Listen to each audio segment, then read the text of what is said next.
Hi, price Lord.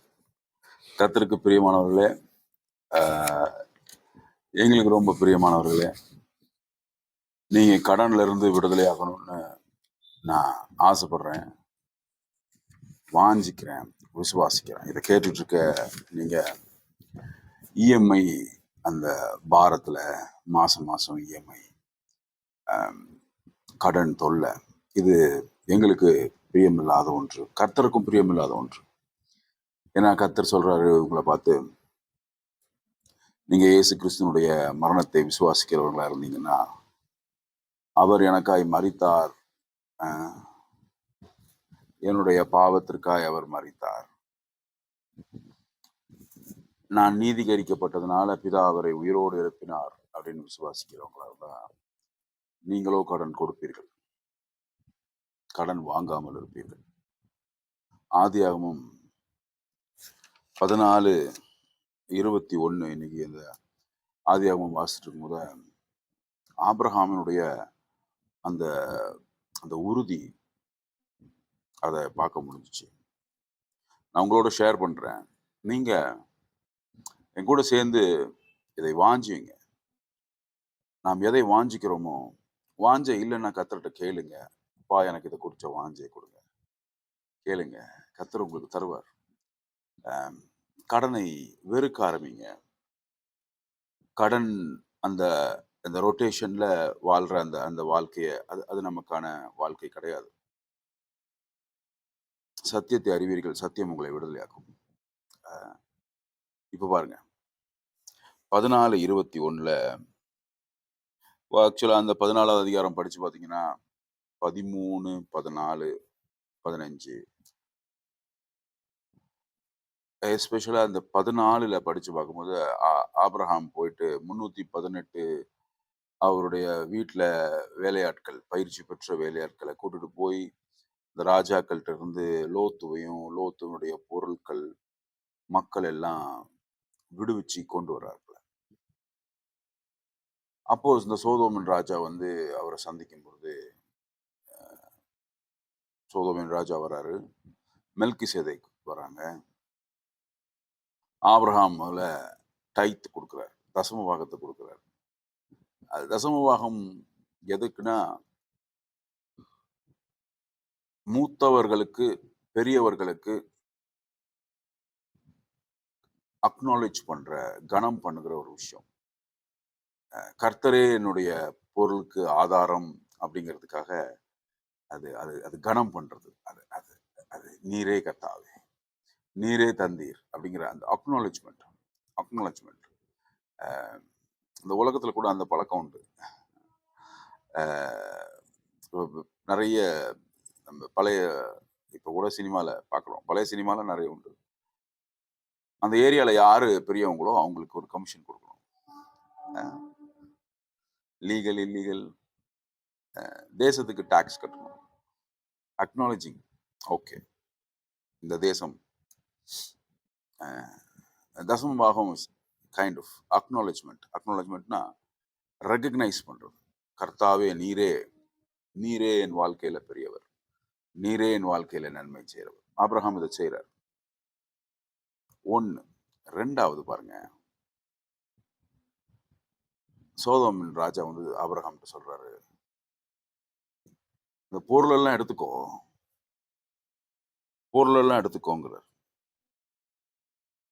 Abraham உடனே சொல்றாரு 14:22, நான் கரங்களை கர்த்தருக்கு நேராய் உயர்த்தி வாழ்பவர், நீ எனக்கு பொருளை கொடுத்துட்டு நான் ஆபிரகாமை பணக்காரன் ஆக்கினேன்னு நீ சொல்லாதபடிக்கு நான் ஒரு ஷூ லேஸ கூட உன்கிட்ட வந்து நான் எடுக்க மாட்டேன் அப்படிங்கிறாரு. இந்த இடத்துல நான் வாஞ்சிக்கிறது என்னன்னா, கர்த்தரை குறித்த இப்படிப்பட்டதான வைராக்கியம், இது அன்புல இருந்து வருது. கர்த்தாவே உம்மை தவிர என்னுடைய செழிப்பிற்கான புகழ் யாருக்கும் போகக்கூடாது அப்படின்னு என்ன அர்த்தம்? எடுத்துக்கோன்னு சொல்றாருல 21வது வசனத்துல. அதேதான் இன்னைக்கு நடக்குது நமக்கு சுத்தி. கடனை வாங்கிக்க, தினமும் நமக்கு ஸ்பாம் கால் வருது இல்லையா? எதுக்கு வருது? சார் பர்சனல் லோன் வச்சிருக்கோம். வாங்கிக்கோங்க. சார் இந்த லோனும் வாங்கிக்கோங்க. அந்த லோனும் வாங்கிக்கோங்க. தொடர்ந்து ஃபோன் பண்ணி லோன குடுக்குறாங்க. நம்ம ஊன்னு சொன்னா இப்ப போய் 5,00,000 வாங்கிட்டு வந்துடலாம். ஏதாவது ஒரு பேங்க்ல. இங்க ஒரு பேங்க் குடுக்கும், அங்க ஒரு பேங்க் குடுக்கும். அப்புறம் அதுக்கு பின்னாடியே என்ன வரும்? நம் வாழ்க்கையின் ஆதாரமாய் யார் தான் இருக்கிறா? இந்த கடன் தான் இருக்குது. சுத்துது. கடன்னால ரன் பண்ண முடியும் வாழ்க்கைய. அது ஒரு பகுதி. அது ரொம்ப அ வேர்வை சிந்துற, கஷ்டப்படுற ஒரு ஒரு ரொட்டேஷனல் லைஃப். இல்ல நான் அவருடைய சமூகத்தில கரத்தை நான் அவருக்கு உயர்த்தி, அவரை துதித்து, அவரை மகிமைப்படுத்தி வாழ்பவன். அவரே என்னுடைய ஆதாரம்னு சொல்லிட்டு, நாம் இந்த முடிவை எடுக்கணும். யாருக்கு புகழ் என் வாழ்க்கையின் மூலமாய்? நான் யாரை துதிக்கிறேன்? இப்ப துதிக்கிறது அப்படிங்கிறது, ஆராதிக்கிறது அப்படிங்கிறது, ஞாயிற்றுக்கிழமை ஏதாவது ஒரு சர்ச்சில போயிட்டு நல்ல லைட்லாம் போட்டு, டக்குன்னு பாட்டெல்லாம் போட்டு, அது அது ஆபிரகாம் எங்க துதிக்கிறாரு, எங்க ஆராதிக்கிறாரு பாருங்க.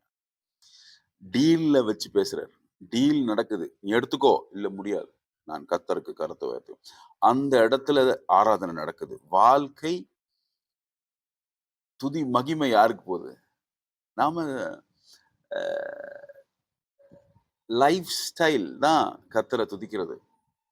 அதனுடைய ஒரு வெளிப்பாடு தான் அதனுடைய ஒரு ஒரு ஒரு அடையாளமான வெளிப்பாடு தான் நம்ப கர்த்தரை நல்லா கூடி பாட்டு பாடி ஆராதிக்கிறோம். நல்லது. கூடி பாட்டு பாடி ஆராதிச்சு கர்த்தரை துதித்து மகிழ்வது நல்லது. ஆனா, நம்ம வாழ்க்கையில வேற ஒருத்தருக்கு ஆராதிச்சுட்டு, இப்ப கடன் கொடுக்கிறவங்க கிட்ட கடன்ல வாழ்ந்துட்டு, இந்த சைடு வந்து நான் கர்த்தருக்கே புரியுதா நான் சொல்றது? இந்த டிஃபரன்ஸ் 2 டிஃபரன்ஸ்.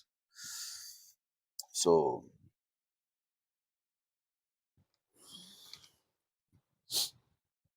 23வது வசனம்.